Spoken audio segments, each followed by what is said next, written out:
एक शाम प्राची टीवी पर सीरियल देख रही होती है। तभी उसकी सास वहां आती है।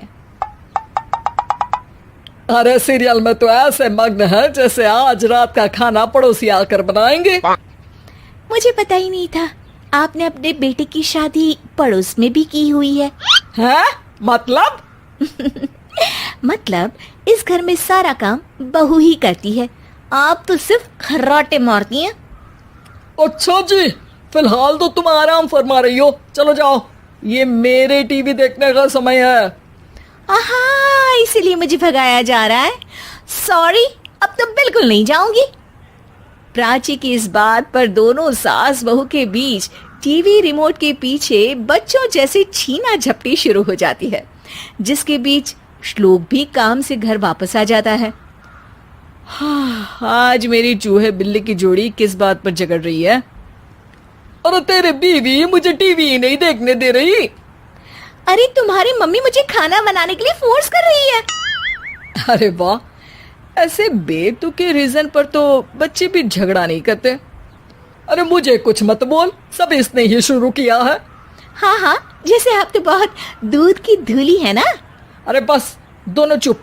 प्राची जाओ, खाने की तैयारी करो। और माँ तुम छोड़ो, तुम्हें क्या बोलूं, शांति से अपना सीरियल देखो, मुझे दोबारा लड़ने की आवाज सुनाई नहीं देनी चाहिए।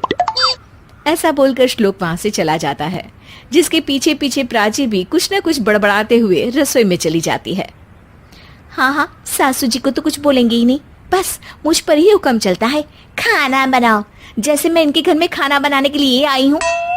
इसी तरह शाम बीतती है और रात को श्लोक और प्राची की सास खाना खाकर सोने चले जाते हैं, लेकिन प्राची गुस्से में कुछ खाए बिना काम में ही लगी रहती है। इस घर में किसी को घंटा फिक्र नहीं पड़ता, मैं खाऊं या भूखी रहूं। प्राची कुछ देर के लिए रसोई से बाहर जाती है और जैसे ही वापस आती है तो वहां दूध का भरा ग्लास देखकर हैरान रह जाती है। फिक्र पूरी है, बस दिखाना नहीं है। प्राची दूध पीकर सोने चली जाती है और अगली सुबह एक बार फिर सास बहू का कार्टून नेटवर्क स्टार्ट हो जाता है। ये तुमने ही किया है। अरे अजीब जबरदस्ती है, मैं बोल रही हूँ मैंने कुछ नहीं किया। दोनों ने मिलकर पूरे घर को पागल खाना बनाया हुआ है। यहाँ कोई नॉर्मल इंसान तो रह ही नहीं सकता, इसीलिए अब पड़ोसी क्या रिश्तेदार भी घर आने से कतराते हैं। और सुन बेटे, तू भी चंगा, तेरी माँ भी चंगी, तेरी बीवी भी चंगी, रिश्तेदार। हाँ जी, आपको नहीं पता क्या, गंगाधर ही शक्तिमान है, रिश्तेदार ही। हाँ हाँ, बस समझ गया। कभी जानवरों जैसे लड़ेंगी तो कभी जुगलबंदी करेंगी। भाई मैं आप दोनों के बीच में नहीं फंसना चाहता। सास बहू की इस मन मौजी जोड़ी से परेशान होकर श्लोक अपना सिर खुजलाता वहां से चला जाता है। चलो अब मैं भी कीर्तन में जा रही हूँ। इस पर जैसे ही सास कमरे में अपना पर्स लेने जाती है तो वहां नाश्ते की प्लेट रखी देख मुस्कुराने लगती है और नाश्ता करके घर से बाहर निकलते हुए कुछ पैसे टेबल पर रख जाती है, जिसके कुछ देर बाद सिलेंडर वाला घर आता है। ओ मुरी मैया, मैं सिलेंडर के बारे में तो बिल्कुल भूल ही गई थी। घर खर्च के सारे पैसे भी मम्मी के पास है और श्लोक से बोला तो उल्टा 4 बात सुनाएंगे। प्राची ये सोच ही रही होती है कि अचानक उसका चेहरा चमक उठता है और वो घर में आकर इधर उधर देखने लगती है। तभी उसकी नजर टेबल पर रखे पैसों पर पड़ती है, जिन्हें वो सिलेंडर वाले को दे देती है। ये सब श्लोक देख लेता है। अच्छा बेटे, इतना बड़ा घोटाला, सबके सामने मैं तेरी दुश्मन और पीठ पीछे तेरी मेरी यारी। इस पर श्लोक एक प्लान बनाता है और शाम को सब एक साथ बैठे होने पर बोलने लगता है। माँ, तुम दोनों की बहुत लड़ाई होती है, इसलिए मैं सोच रहा हूँ कि प्राची को उसके घर छोड़ाऊं, इससे वो भी खुश रहेगी और तुम भी।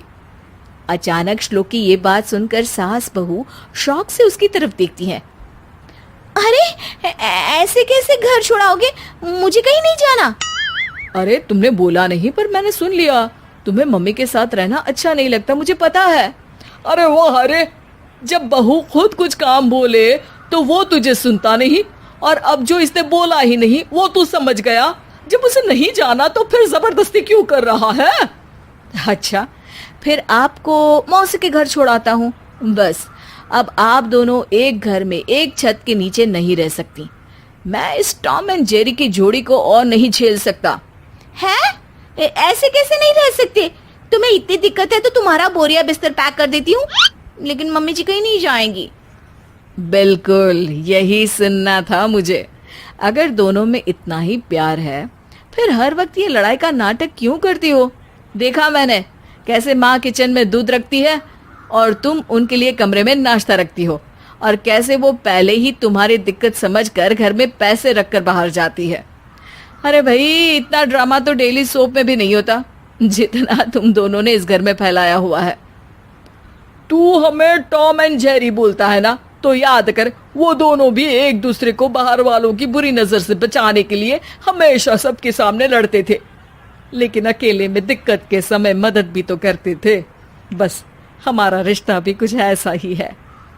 और वैसे भी अगर सास बहू में तू मैं नहीं होती तो दुनिया वालों को कहानियां कैसे मिलेंगी?